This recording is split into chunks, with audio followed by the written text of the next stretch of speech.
9 मई के केसेस पर समाअत हुई है और जब भी 9 मई के केसेस पे समाअत होती है तो बहुत बड़ी तादाद के अंदर लोग अडयाला जेल के अंदर जाते हैं। उन्हें मौका मिलता है कि वो इमरान खान के साथ मुलाकात करें। तो आज ये मुलाकात हुई है।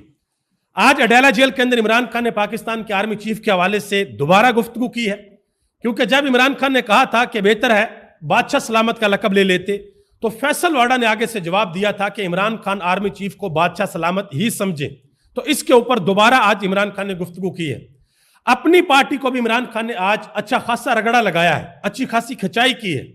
यहां तक इमरान खान ने आज कहा है कि अगर मेरे बयानिए के ऊपर नहीं चल सकते, अगर मेरे बयानिए का बोझ बर्दाश्त नहीं कर सकते, तो बेहतर है कि अपनी सीटों से इस्तीफा दे दें।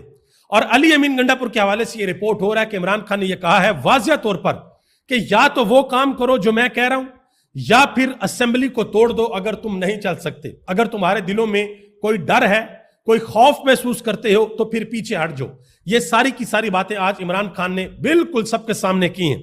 और अली अमीन गंडापुर के साथ भी आज एक अहम तरीन मुलाकात हुई है और एक शर्त भी रखी है इमरान खान ने बजट के हवाले से कि अगर चंद लोगों के साथ मेरी मुलाकात नहीं करवाई जाती तो खैबर पख्तूनख्वा की हुकूमत अपना बजट पेश नहीं करेगी। मुलाकात के हवाले से, डील के हवाले से बहुत सी बातें चल रही थी, उस पर भी इमरान खान ने आज फुल स्टॉप लगा दिया है और बिल्कुल व्हाइट एंड ब्लैक के अंदर बता दिया है कि आया मेरी मुलाकात हुई है या नहीं हुई, या कोई डील होने के लिए जा रही है या नहीं जा रही।